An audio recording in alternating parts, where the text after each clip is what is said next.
Paul, are you coming into the office at all, or have you just been letting Lightshow pretend to be there for you? No, once I've got nothing to do but wait, I'll go back to the office. Okay, then in that case, you'll probably be in at some point after Cog has been handed over. You spend most of your day doing field work, but when you come back in, Lowry could introduce you if he wants to. Sure, I'd like to do that. They'll be working together after all. Paul, I'm glad I caught you. Are you? Yes, because I need to introduce you to a new member of the team, and I know how much you hate drawn-out meetings, so we can get this out of the way for you pretty fast. I don't hate drawn-out meetings, I hate pointless meetings. All right, well, this is Cog. He's a bit taciturn, so he's not going to be involved in the PR side of things, and nor will he go out on routine calls, but we intend to deploy him for major events, like that raid that we did on Mercury's compound. He's got body armor and a gun. Looks like a wannabe military. You want to be military, Cog? He's going to assist with more militaristic aspects of the work, so that checks out. Rudy always hated heroes who tried to dress like military. You know what they do with super people in the military? Dress them like everyone else and make them go through boot camp like everyone else. They get ridden harder because they can take it, get saddled with more work because they can manage it, and get blamed more often because they could do more. If they want to get promoted to an elite unit, they go through all the tests like all their peers, and then when they retire, that's good discipline. But you know what they don't do? They don't wear the uniform. They don't try to look military because dressing like military is something you don't do as a civilian, except for special occasions. Well, as you can see, the bright colors somewhat defeat any exact comparison to the military. He looks like a stormtrooper, so it's paramilitary. That doesn't make it fine. Military is separate. Superheroes are civilians, and we dress like superheroes. Even Flux had the sense to make his face visible through the visor and added a bunch of personal flourish to his armor. This Cog guy looks ready to be a toy soldier. That's why you hired him, isn't it? He looks like a good toy. I thought you'd appreciate someone a little more militaristic and effective. Well, he's certainly quiet. What's the matter, Cog? You can't speak for yourself? If a dog runs up to a fence and barks at you, do you bark back? I do. What kind of name is Cog anyway? A cog has teeth. Anyway, I just thought you should be acquainted. I don't expect you'll become friends or come to respect each other. What are his powers? He shoots at people? It's not a power. That's just about it. We used to get dozens of applications like this, and Rudy always turned them down. Well, before, we had Rudy, and we didn't need more firepower. Now we're getting literally killed out there, and we're hiring more firepower. Anyway, that's enough. Cog, you can come with me. Kimon, I'll see you tomorrow. Yeah, great. Okay, before I go home, I'm going to stop off and meet with Nicholas. He's pretty much just employed by you now, so outside of his own personal work he does on the side, he's free. So, Nicholas, I have a big technical job I need done. There's a guy on the side I might be able to offload some work onto, so you don't need to do it all yourself. But long story short is, I want to hit Unstoppable HQ, but I don't want casualties. And I want a way out. Well, of course you want a way out. What do you mean hit, though? What do you mean to do? So I've been thinking. The big problem today is everyone has a cell phone, and as soon as you launch an evil scheme, everyone gets their phones out and they start streaming it to social media. Eventually someone in the local police will see it, no matter what you do, and then they show up to stop you. Yeah, all right, so people use their cell phones, they get the police. I see your point. Steer me in a better direction if there is one, but could we set up, like, a EMP weapon or something that'd take out all the cell phones in a concentrated area? An EMP is kind of a tactical weapon. Nuclear radiation was what first made people realize it was possible, but there are non-nuclear EMPs. There's two problems. The first is that building an EMP isn't exactly something we do on the cheap, or even necessarily on the down low. Well, we do have some money. We only need to do this once. The second problem is that it's a type of bomb. You can't really control very well who or what gets affected. So if the bomb is large enough to take out an entire tower, then that would affect everything in that radius. That includes vehicles you might have hoped to escape on. Well, we could maybe harden an escape vehicle against the EMP? I guess if cost is no issue, then sure. But if the point is to avoid alarm, I think an EMP bomb would alert everyone of foul play by default, just because of the general destruction it will cause, and how wide an area it would do that in. All right. All I really want to do is get people out of the building and then blow it up without getting, the police. Well, if I had my way, I could learn to become a singer by wishing on a star, but setting off a bomb is not a good way to avoid police attention. That's the bottom line. But what if we just pull a fire alarm? I mean, normally that calls the fire department, but suppose we cut the line so they don't show up, and the building evacuates. And how about we do like a small explosion to frighten everybody, make sure they get far away. Couple of minutes later, before anyone shows up, boom, the big one goes off, the whole tower comes down. Demolition isn't necessarily my personal strong suit. I'm more involved in security systems and programs, but that does seem more plausible. Cutting the wire to the fire department is doable. Typically, a fire alarm is being monitored from somewhere. New Jersey Delphia has a code requiring major commercial buildings to be hooked up somehow, and you'll need to look into Unstoppable Industries' own systems to find out how. We might be able to trick the system into sending false reports of no concern. You know what, how about if I just get you a full report of the building security specs? You don't think that'll raise suspicion? No, I mean, the security is something to be very suspicious about. And that's why they're going to give me the information. Well, then just like McDonald, if I can see the enemy's defenses, and we know our own capabilities, we can make an effective plan. I'll get something on your desk soon.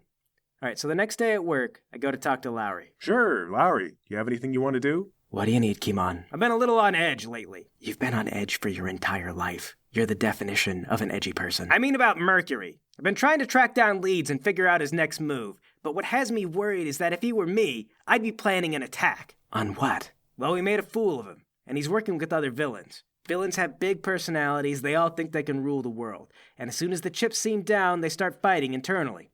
That's why you don't see a lot of team-ups. I think I talked to you about this, or I've just been thinking about it a lot. Anyway, Mercury has to make it seem like things are still going good, or his whole operation is going to implode. If he hits us, attacks the tower, for example, that'd send a message that he's still in control. Are you seeing anything that makes you think he'd do that? Problem is, I'm concerned there's no reason he wouldn't. Do you think I could get a printout of the tower security systems and the safety mechanisms? Well, that depends. Are you going to start unilaterally ordering staff changes? Maybe. I could. If you're concerned about the state of the company now, imagine how crippling it'd be if they went after us and we weren't ready. We're vulnerable right now. I realize that. Maybe Mercury doesn't, but I'd like to try to make us not vulnerable. All right, fine. That's a good point. I'll have someone send you a printout of the stuff that you want, but don't start making changes unless you've cleared it with me first. You really want to put red tape on this? Yes, because if we're going to beef up security, we need to do it in a way that inspires confidence instead of making us look frightened or nervous. Appearance is everything. All right, whatever. I'll punch up a formal review. Thank you. Then in that case, I'll get a report to you today. So there you are, Paul. You've got a list of security features and all the technical specs you want before you go home from work that day. When you get it to Nicholas, he says, "Okay, looks like we can cut off the connection to the fire department. So you pull a fire alarm, the building evacuates, a small bomb goes off, and hopefully everyone gets the message. Of course, then you'll need a demo guy for that." No worries, I got one. "Well, then the only thing I'd worry about is what if Lowry and Elvis decide to be the hero and go in the building before the second bomb goes off?" I wouldn't count on them to be heroes on the average day. But don't worry, we'll all be preoccupied. Speaking of, weird question. Could I ask you to go around the city and order as many jumbo bags of Big Donuts coffee as you can without making it weird? I'm not doing anything. I mean, how much coffee do you need? How much coffee do you think it would take to drown a full-sized person? Oh, are we doing classic villain stuff? You better believe it. Okay, in that case, at least a bathtub of coffee, right? Better double it even. Yeah, draw me some blueprints real quick. Get me some dimensions. I know a guy who can make a giant tin mug with just his bare hands, so we can buy a bunch of tin wash basins and maybe paint the outside glossy white with the Big Donuts coffee logo on it. Nicholas sits down and starts excitedly sketching up a giant novelty coffee mug. Eventually, he's got some neat figures to look at, and he goes, "Okay, that should drown a whole person. But if it's hot, they'll burn before they drown." Well, I don't actually want to kill him. It's just a distraction. What I want to do is keep the coffee hot, but dangle the person over the mug like they're going to be lowered into it. Okay, that complicates things. The steam from the hot coffee could cause burns and respiratory distress. Let's get some heating coils under the fake mug, but put a knob on it. For the ransom video, we'll turn it up, make it feel scary, but before we flee the scene, we'll turn it back down and just let the coffee be... I don't know, I guess there's no reason to leave it hot. Maybe an on-off switch would be fine? Are you going to leave the victim suspended over the coffee the whole time? Yeah, I guess. I don't know where else I want to put him. I mean, let's set the heating coil so they can keep the coffee warm, and the victim still feels the heat and worries they'll burn if they fall. That'll discourage them from struggling too much. But if something goes wrong and they do fall, they won't die. Okay, so we're going to have pulleys, suspension system. We'll need a comfortable harness because they're going to be up there for who knows how long. We can do a knot that'll hold as long as they're suspended, but we'll loosen if they fall, so there's less of a drowning risk. But I mean, they could hit their head on the rim of the fake mug on the way down. How about we pack some foam around it, make it look like a styrofoam cup? And maybe soft foam on the rims, like with pool noodles. And we can coat the outside in spray foam insulation, like for buildings. Then we paint over it for a more uniform look. All right, yeah, that's good. A styrofoam cup, then. Where do you want to do this? I have a liquid volume, but if we're going to suspend someone over it, we have to worry about ceiling clearance. I was thinking, there's this abandoned gas station I've been going by every now and then. We might use the interior. Nicholas says, "Okay, let's check it out. Get some measurements." So you guys drive down to the abandoned gas station, you let yourself inside with some measuring tape, and Nicholas has his blueprints and stuff. He measures up to the ceiling, then sits down and says, "Okay, so the problem is, if we go for a tall cup like the one they sell at Big Donuts, it's going to have enough fluid to drown someone, but we won't really have the ceiling clearance to dangle anyone over it, let alone safely." What if we cut down the height of the cup and widen it out? Well, at that point, it doesn't really read as a foam cup from Big Donuts, see? And he draws you a picture of what your idea would really look like. He's right, you can tell it's wrong. All right, well, we're not really going to drown them in it. What if we make the cup smaller? Okay, here's your person, and Nicholas draws a person on his sheet. And then here's your clearance. So if we make it smaller, but the scale, it doesn't really look like a person would fit inside that well. It just looks funny. The location's just no good for this idea. It's a convenient location, though. I mean, it's a ways from the office, but close enough that they'd still respond to it. Anything with only a single story might be too shallow for this. The classic warehouse has got to be the better fit. But I like this because there's nothing connecting us to it. I don't want to rent or buy a warehouse, and it'll be a pain to try to scout around for something not already in use. I guess that's the advantage of running a whole criminal organization, right? You've always got warehouses. Okay, foam coffee cup may not work. Let's go back to the ceramic mug idea. Yeah, like a shallow coffee mug could fit. It might not look authentic ceramic if you leave it as tin or cover it in foam. Maybe we can sand the foam down with an electric sander and then give it some kind of acrylic coating? I guess there's some safety benefits to a shallow cup. They'd drown if lying down, but once freed from the rope, they could just stand and be mostly fine sitting up. The main thing is I want the Big Donuts logo clearly legible on the side of the mug. It's one of Lowry's big brand deals, so I'd like them implicated in the whole thing somehow. Get the public thinking about it when they see the footage and they see Lowry next to the logo. Oh, this is going fully public. Okay, in that case, lighting is going to be important too. Are we going for something scary? Like maybe the lights pointing up, horror lighting? No, I want playful. I want the public to feel like I'm not a threat to them or the city. Not like, oh God, he'll melt the flesh off our bones with coffee, but more like, wow, that's a big cup of coffee. That dude is nuts. Why does he hate Lowry and Elvis so much? I also don't like that coffee. Okay, so cheerful three-point lighting. We'll need to clean this place up a little. It looks pretty ghastly as it is. You know, it'd be funny if we got some props to make it look like a Big Donut store. Yeah, all right, I dig that. So, stupid question. Should I buy a mix of coffee flavors or just one? Let's be classy about this. Come on, we're real villains, right? Just one flavor. Okay, French vanilla is probably good. I find that everywhere. Would it be funnier if it was seasonal flavors? No, I don't think so. I mean, the audience won't know. Oh, you know what else would be great? If we can get a giant, novelty-sized coffee creamer, and I'll pour it in the mug while I'm making my threats. I will kill you, coffee creamer. Can your guy do a giant spoon? Oh my God, a giant spoon. Yes! I'm gonna be like, I'm gonna kill this person after I'm done stirring with my giant spoon. Okay, great, good. I've got a list of supplies I think we'll need for now. Main thing I think is I'll start with the heating coils, and then I'd like your guy to build the mug on top of the coils. That way we don't have to move it ourselves. It's a lot of tin in a funny shape, and it's going to be kind of heavy. I don't really want to have to, try to get the thing in place myself. You know, you finish up the blueprints, go out and get those wash basins.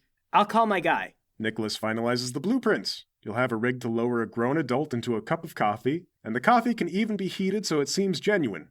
You still need to do some cleaning up and prepare the lighting, get it studio ready, but this is totally doable on a budget. Great. I'll call up Smith and Candock. Candock, your phone rings. Hello? Candock, it's Mr. Green. I have exciting news. How would you like to be a movie star? What are you talking about? I thought we were getting some kind of job lined up. Meet me at the following address. It's part of a plan. And bring Smith. We need his abilities. I hang up.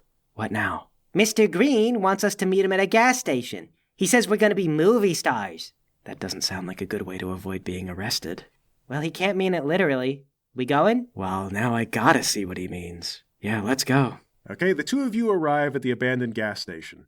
Inside are a bunch of tin wash basins, some electronics, and Paul, are you dressed in your green suit? No, I'll disguise myself to look like the CEO of Big Donuts. Most people probably don't know what he looks like, so it'll be good till this goes to television. Yo, we're looking for a friend. Are we in the right place? You're among friends.